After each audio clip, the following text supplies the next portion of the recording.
Isn't it funny how your life can change? One day everyone's talking and you're close with your family, and the next day you're not. At the beginning of December, last year, 9th of December, we had some bad, well, sad news that my daughter had died. At early hours in the morning, 12:15, we found out, 12:15 we found out, on the morning of the 9th of December. So you do the relevant things of informing your family, but I wasn't in the right place at that time because I only just found out. So 12:15, I said to Jan, well, basically what happened, I'll tell you what happened.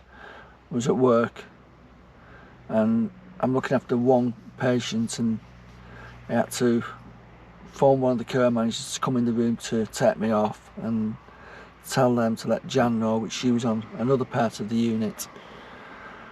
So they come over and said to Jan, would she phone or text family, with it being so late, you just let them know Danielle's died. Jan was in the same frame as me. She was upset as well, obviously, and you don't think. So anyway, we text members of my family, and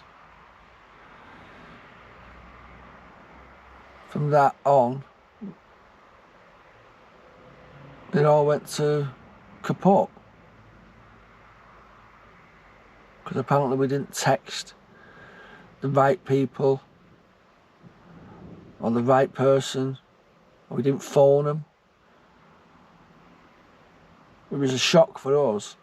We knew it was going to happen, but we didn't expect it to happen so quick. So anyway, when we was growing up, 5 of us, 5 lads, and a sister, we were unfostered. And when they're all saying, when she died, is it true? When's the funeral? Can you let us know when the funeral is? Cousins, nieces, everybody asking us.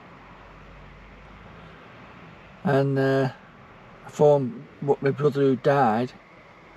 I phoned his wife up and let her know as well. I think it was 2 or 3 days later.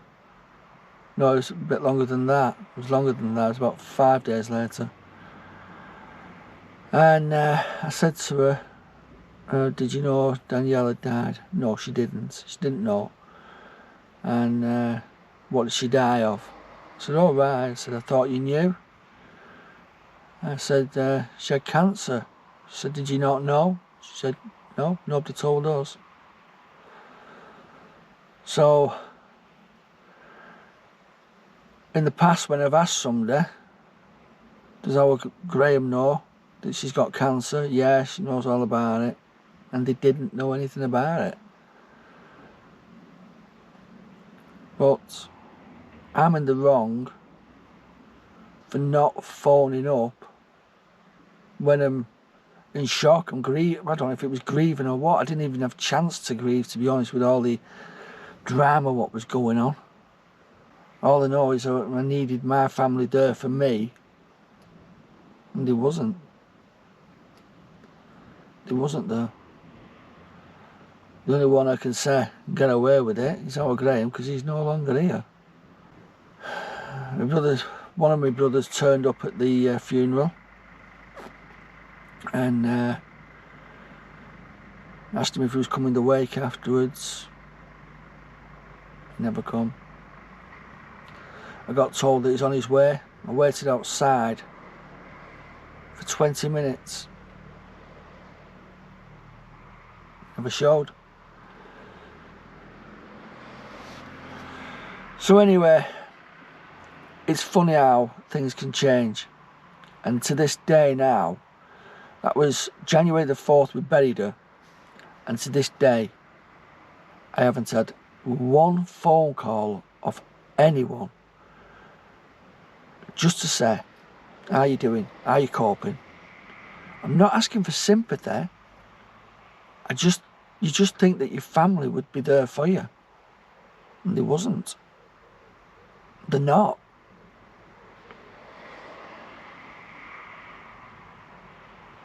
Your nieces phoning me up, oh, I'll be there. My sister, they didn't come. Cousins don't seem to turn up, but your nieces, your nephews, your brothers, your sisters, sister-in-laws. I honestly thought I would be getting a phone call to see, just basically, are we alright? Nothing. The thing is, I honestly thought that Graham knew everything, and he didn't. He didn't know anything. I only found out off my sister-in-law, when I phoned her up and asked if she's coming to the funeral. And I was shocked. I wasn't causing an argument over it, because what's the point? You know where you stand, don't you? That they wasn't given that information or given the choice to talk. Me and our Graham had fell out years ago, but obviously we've always, if it ever happened to the kids and things like that, we would have been there. So the moral is, basically, you can choose your friends, but you can't choose your family, and it's proof. If it was me and it was like roles reversed, I would have been phoning my brothers up, which one it was, and saying to them, I'm here if you need me. And I'd be phoning them.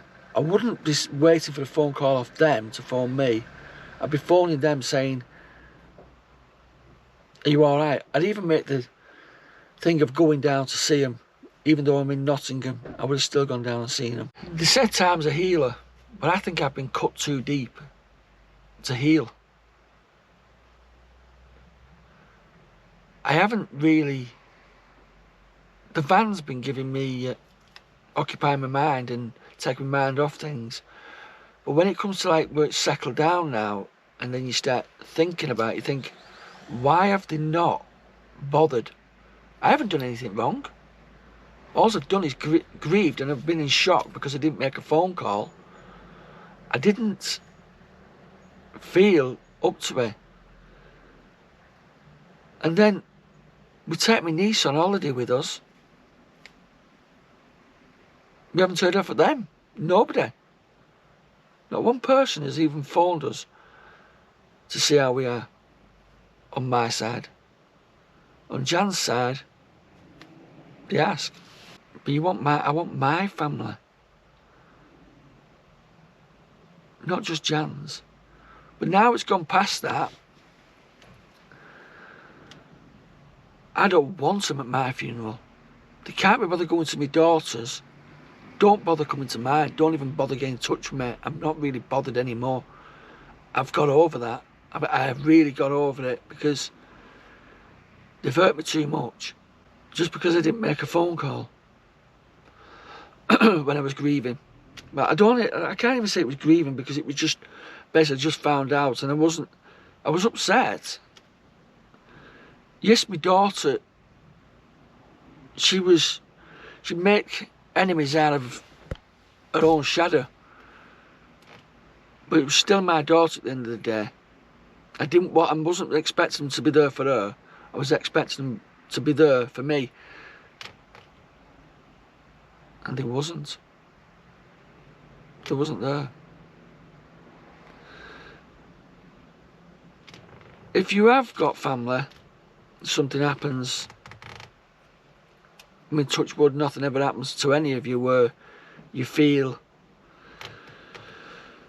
like I felt with my daughter dying. You never expect to lose your kid, but when you do, you think you'd have your family there for you, and they've not been. They can blame me all they want, saying I should phone them.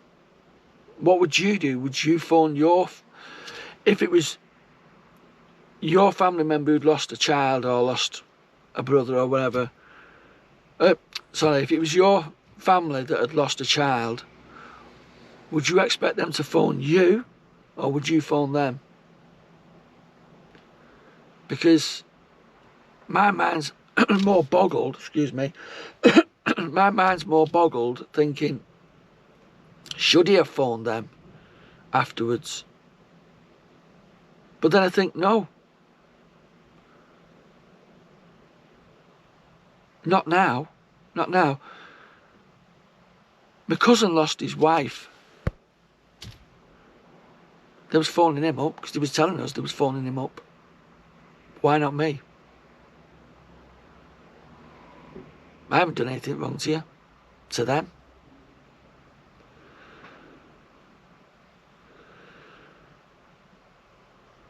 But it all comes out in the wash, doesn't it? Where you find out of your sister-in-law that they didn't even know that she was dying, that she had cancer, didn't even know that she died until I phoned them up and asked if she's going to the funeral. She didn't know. She didn't know. But that's families, isn't it? It's like when my mum died, we all split up basically.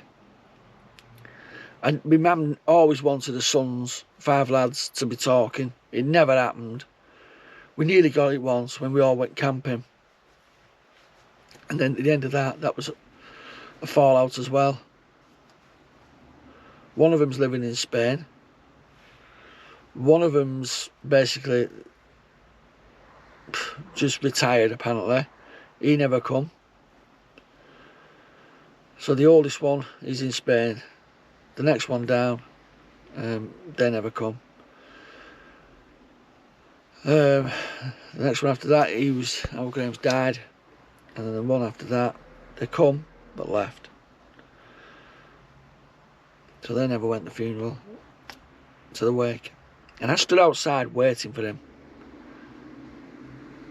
Because I just needed somebody there.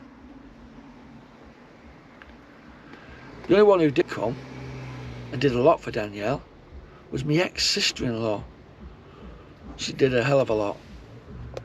She took her to appointments for cancer. She took my granddaughter out for days out to give Danielle a break. She's, even now to this day, she's still in contact with us, seeing how we are, my ex-sister-in-law.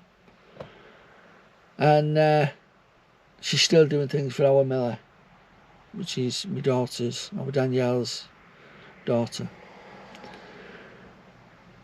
I live in Nottingham, and my family live in St Helens, as you know.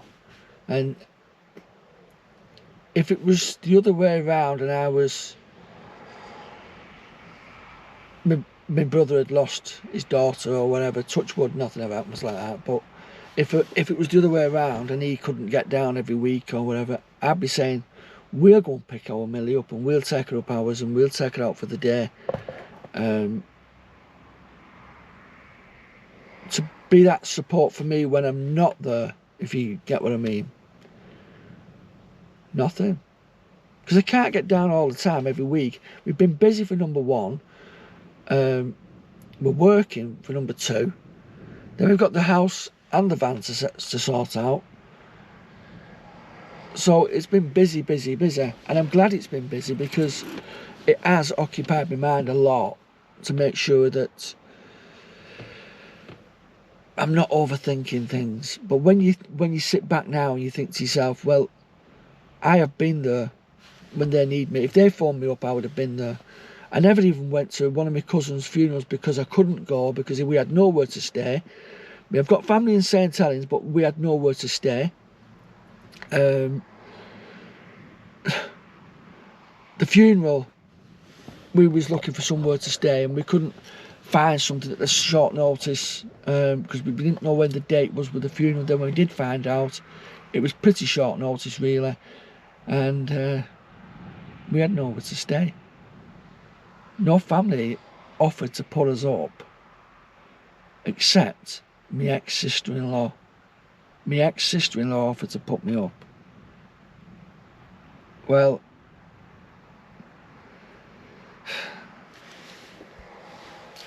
I just hope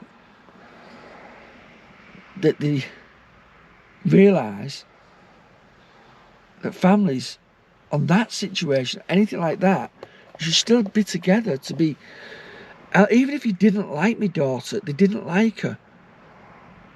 My cousins or my nieces didn't like her. It wasn't for Danielle. You was going for me. For me personally, you was coming for me to be there to support me.